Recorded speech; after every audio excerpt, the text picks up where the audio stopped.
Graça e paz, meu amigo, minha amiga, seja bem-vindo aqui no canal Cristianismo Sem Fronteiras. Ezequiel 18, versículo 4.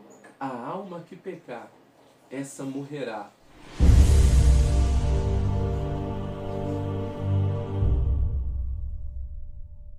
Do que Ezequiel está tratando? Que a alma, ela morre ou não? É isso que nós vamos descobrir. Eu quero convidar você, meu amigo, minha amiga, a abrir a palavra de Deus no livro de Ezequiel, capítulo 18, versículo de número 4, que diz assim: Eis que todas as almas são minhas, como a alma do Pai, também a alma do Filho é minha. A alma que pecar, essa morrerá. Olha que interessante. A palavra alma aqui, no original, seja no grego e no hebraico, nefesh e psirre, esses termos são polissêmicos, eles têm vários significados. Nefesh ou psirre pode significar alma, pessoa, sangue, etc. Então, meu amigo, como descobrir o significado dessas palavras dentro do seu original? O próprio contexto de Ezequiel fica claro. Porque quando eu pego a Bíblia Sagrada e abro no Evangelho de Mateus, capítulo de número 10, versículo de número 28, que diz o seguinte: E não temais os que matam o corpo, mas não podem matar a alma. Eu só quero pegar a parte aqui para mostrar para você a ideia é que existe uma contradição entre Ezequiel 18, versículo 4, com o Evangelho de Mateus, capítulo 10, versículo 28. Não é interessante? Mas não existe nenhuma contradição aqui. Primeiramente, é bom lembrar que o Antigo Testamento ele sempre vai tratar a questão da alma como a parte material ou a parte física do ser humano. Como a revelação ela é progressiva, existem algumas doutrinas, meu amigo, minha amiga, que não estão claras no Antigo Testamento. E a questão da alma é uma delas. Lembra que eu peguei os dois versículos para mostrar que aparentemente existe uma gritante contradição, mas não existe. Quando Ezequiel fala que a alma que pecar, essa morrerá, existe todo um contexto. E quando você lê os versículos que seguem o versículo 4, você descobrirá que Ezequiel está falando da pessoa que pecar, ela morrerá. E é interessante que havia de fato alguns pecados na antiga aliança que sentenciavam o indivíduo à morte. Lembra? Não cometerás adultério. O Antigo Testamento ele tratava do adultério como um ato, desde que havia testemunhas contra o indivíduo. Ele era morto, tanto o homem como a mulher. E é isso que Ezequiel está dizendo: a alma que pecar, essa morrerá. A pessoa que comete o pecado, ela vai carregar as suas consequências. Em outras palavras, Ezequiel está dizendo que eu e você, nós somos responsáveis pela nossa conduta, pelo nosso comportamento. E que tais pecados, ao ser praticados pela pessoa, resultará em morte. A alma que pecar, essa morrerá. Aqueles que defendem a mortalidade da alma,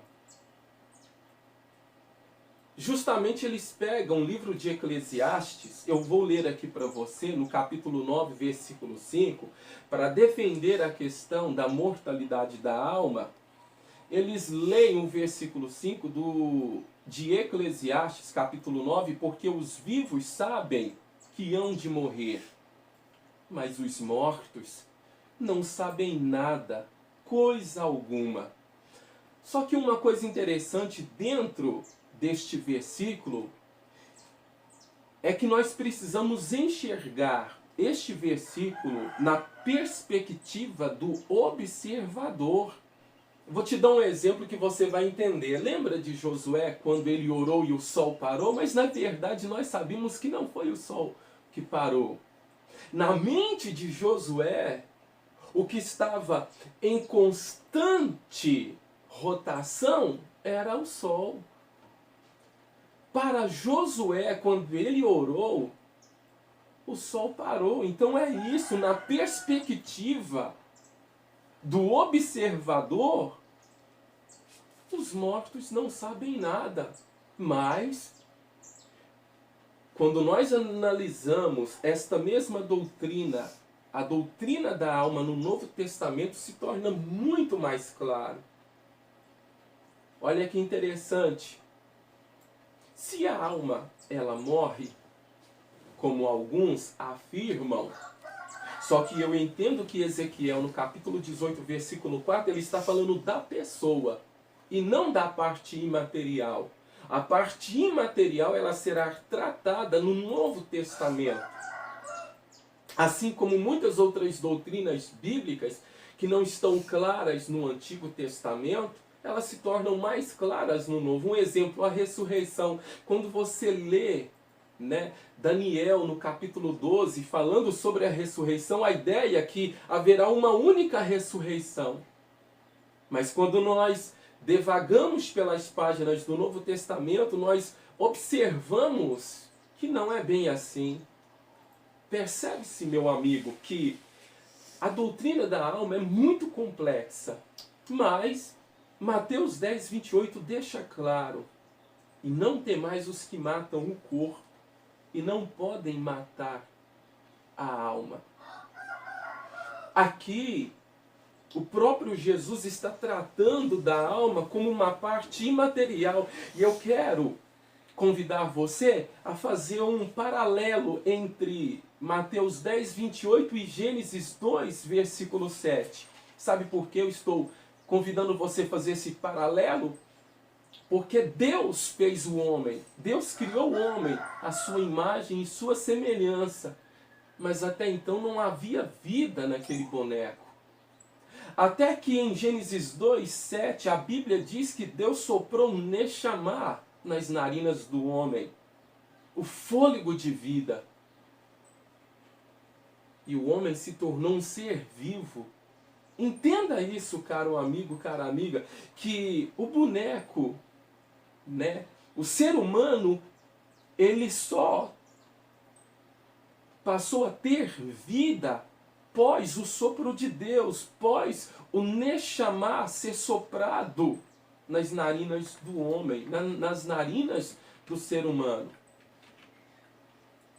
E o próprio Jesus está fazendo distinção do corpo e dessa parte imaterial, quando ele diz: não temais os que matam o corpo, mas não podem matar a alma, porque a alma é aquele sopro que o próprio Deus dá ao ser humano, o Neshama. É através deste fôlego de vida que o ser humano ele se torna um ser vivo. O interessante é que não é só Mateus 10, 28 que trata da imortalidade da alma. No Apocalipse, capítulo 6, versículo 9 ao 10, a gente entende claramente aquelas almas que estão debaixo do altar e todas conscientes. Aquele ladrão na cruz que arrependeu-se de todos os seus pecados, recebe uma promessa de estar com Cristo naquele mesmo dia. Ora, e o próprio Apocalipse 20, versículo 4, também trata sobre este mesmo assunto. A alma que peca essa morrerá. está tratando da pessoa, do indivíduo que pecar. Esse morrerá. Senão, eu vou ler os versículos seguintes para você compreender, meu amigo, minha amiga.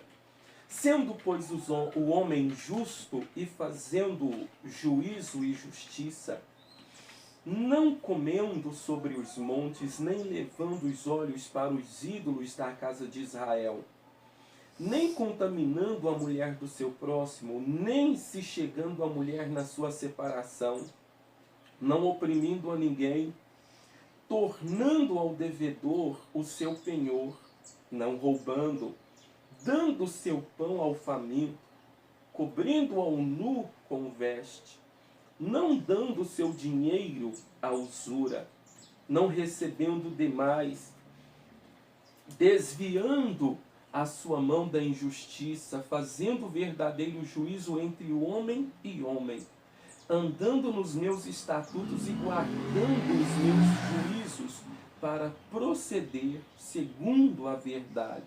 O tal justo certamente viverá, diz o Senhor.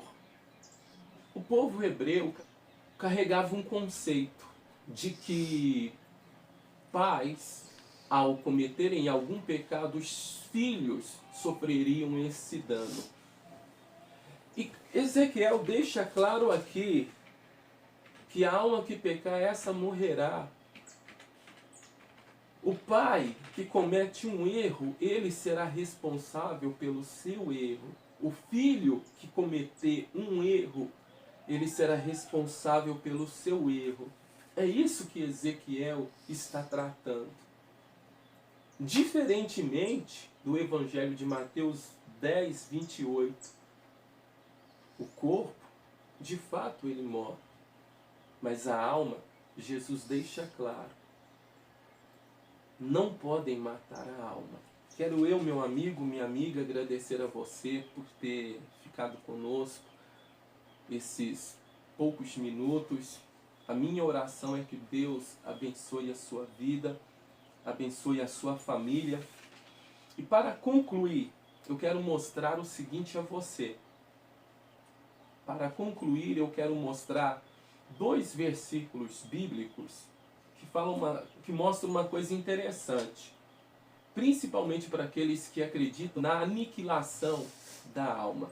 Apocalipse, versículo 10, no capítulo 20, diz assim: E o diabo, que os enganava, foi lançado no lago de fogo e enxofre, onde está a besta, o falso profeta, de dia e de noite serão atormentados para sempre. Todos nós sabemos de que a Guiena, este lago de fogo,